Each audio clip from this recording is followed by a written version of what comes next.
Kevin Cramer's about to join us. The phone just rang. That Kevin's always been good about coming on. Granted, maybe a little bit late lately, so my time gets short. But the fact of the matter is, when we make an arrangement to have Senator Kramer on, he calls in. We get it done. So let's do it. Senator Kramer, good to have you back on News and Views.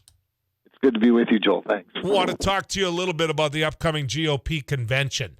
We just had There's a convention coming up? We just had Rick Becker on. He said he's got the votes. What do you think about that? Well, I don't know whether he does or he doesn't, but he certainly, I think it's going to be close, and why not? I mean, it's pretty exciting to have a couple thousand plus fired up Republican activists coming to cast some votes. So I don't know whether he has. I really don't. I have not talked to vote counters. I've certainly not been doing my own vote counting, but it'll be exciting. I guess that's why 2,100 Republicans are coming to Bismarck. But I have to ask you this, and I was saying this before you joined us. John Hoeven has held elected office since 2000. Did you ever see this race ever even being close when Rick Becker decided to take him on? I did at the convention level because, as you know, a lot of the activists that have been helping Rick Becker on this campaign have been helping him for years. And when I say helping him, I don't want to imply that it's all about him. They are like-minded conservatives that that have formed quite an alliance, and so they're very effective at it. I know a lot of them, if not all of them, and certainly their leadership, and they're good at getting people to district conventions. They've been sneaking up, if you will, on the party for some time in terms of local candidates, in terms of local district chairman, all of those things that you do when you're an activist, a grassroots activist, and so they're good at it. What to be honest, Joel, and I don't know that I've said this before, but what surprised me a little bit was Rick's interest in the United States Senate. As we know, he's always been interested in state government. He's obviously in the legislature. He's run for governor at conventions before. But I think this was the opportunity presented in this particular year, and he took it on, and it's got a little momentum. Representative Becker said before you came on that he felt that John Hoeven was not conservative enough, that he was in no way, shape, or form what he'd call a budget hawk, and that he votes for spending. In fact, the example he gave was that he voted for Joe Biden's infrastructure bill. I mentioned to him that you did too. And so were you conservative enough? So I have to ask you this. Are you conservative enough? Is John Hoeven less conservative or more conservative than you, because you did endorse him? Oh, I did, and I do, and as you know, I helped write a good portion of that infrastructure bill. And to be honest, the characterization of it being Joe Biden's infrastructure bill is certainly a political reality of presidents get to take credit for things that they sign into law, and rightfully so. His infrastructure bill was 3 times as much as the infrastructure bill we actually passed, which was really a very strong bipartisan infrastructure bill that came out of our committee. So, but nonetheless, again, credit where credit's due, the president takes credit for it because he's the president. So that is actually a very conservative infrastructure bill. Every penny of it's paid for with existing money, including the Highway Trust Fund. It attacks the supply side of the supply chain, as opposed to the demand side, which is what drives up inflation. So I think it's a conservative bill. Now, that said, not everybody agrees. Donald Trump doesn't agree with me on it.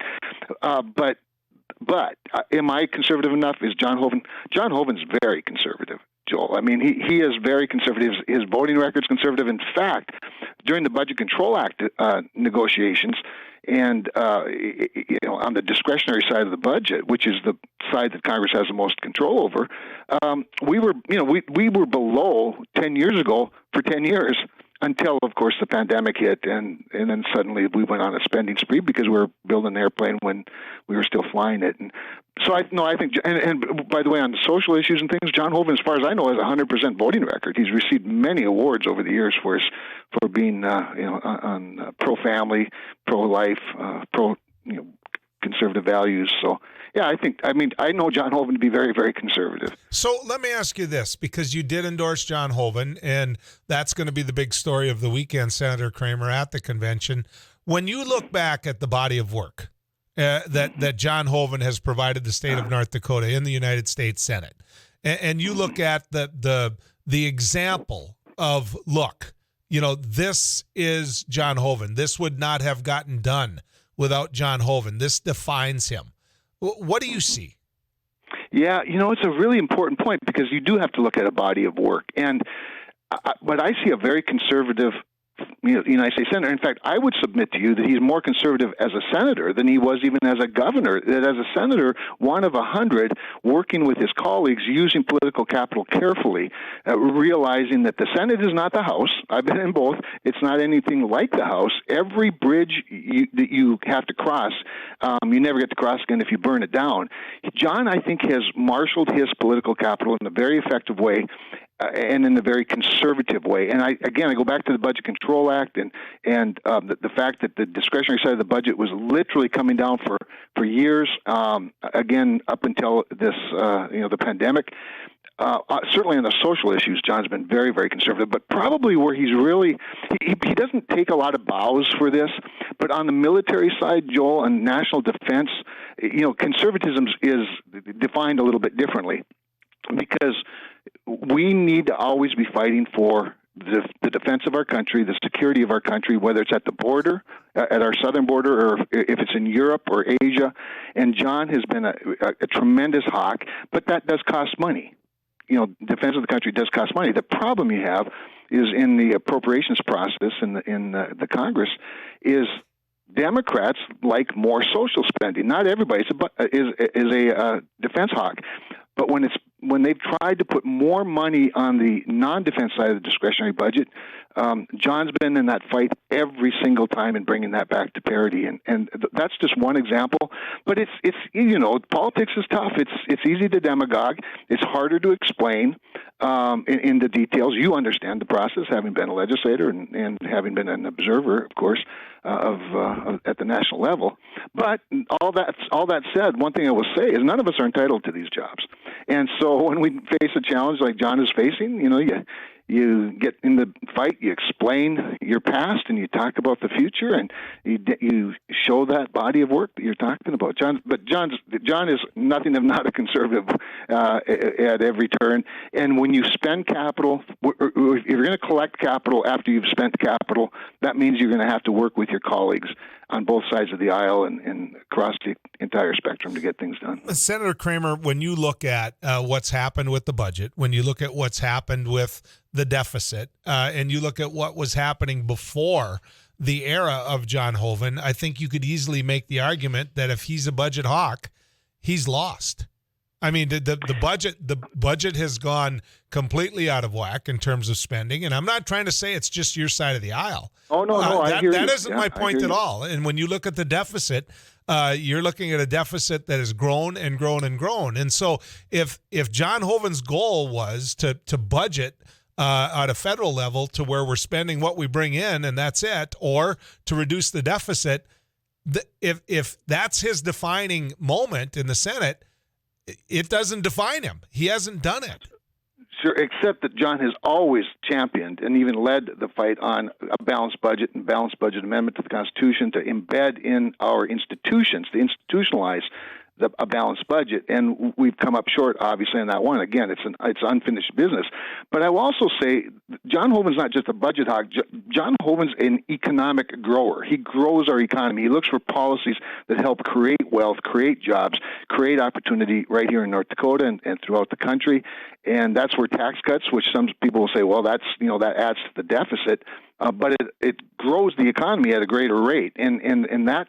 I think in that measure, John, first of all, he knows what he's doing, and he's done it quite effectively. And we've had tremendous economic prosperity in the last several years, other than again the pandemic itself. But we've come out of that even quite well because of the foundation that was built with good regulatory policy, good tax policy. But there's a lot more to do, Joel. There's no question. But one could say during good economic times, the budget should get back in order. But Senator, I have to ask you this: Judge Ketanji Brown Jackson, have you decided how you're going to vote there yet? Joel, I probably have, but I'm going to reserve, making any announcement just because there's a lot else going on over the weekend. I want to look at a couple more cases, quite honestly, because, I've drilled down pretty deeply, and I have to say this about her.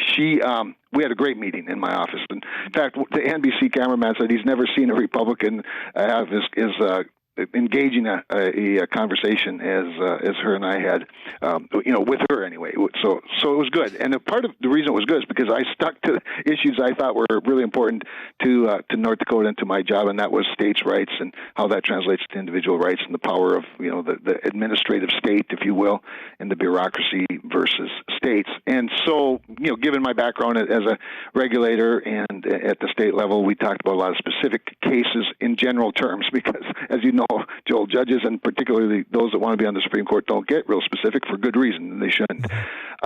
So we had a good discussion, but her and I clearly do not agree on the power of the administrative state and the power of the judiciary to add extra constitutional authorities to the bureaucracy. And so that's a pretty big problem for me. But there are a couple of cases I want to dig into a little bit more that she was, that she ruled on and that she opined on. So last one, I got about a minute and a half here. Sure. How do you defend, and I know you have come out, though, and defended Donald Trump in his time of war. How do you defend him going to Vladimir Putin and saying, look, now's the time to talk about Hunter Biden? If he's got that type of pull with Putin, how about saying now's the time to get out of Ukraine?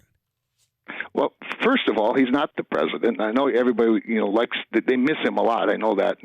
And second of all, he didn't reach out to Putin. Not everybody misses him, Senator, but go ahead. Yeah, but I'm convinced that the liberals and the media in Washington, D.C. miss him terribly much because they are way more interested in what he's saying than what Joe Biden's saying, and that maybe is okay, but that's sort of unfortunate. But you did defend it, so.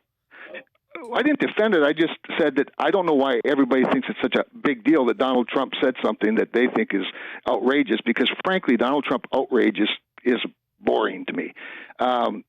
If the media had the same interest in Hunter Biden as they have in Donald Trump, Hunter Biden would be the story instead of Donald Trump. And so that's my outrage. My concern is that we have a media so obsessed with the former president that they let the current president get by with the craziest things coming out of his mouth, or the very unserious things that come out of the vice president's mouth. You've guest host, so you know the clock's got me. But come back on and we'll talk about all that. Okay, Senator? Always a pleasure. Thanks, Joel. Travel safe.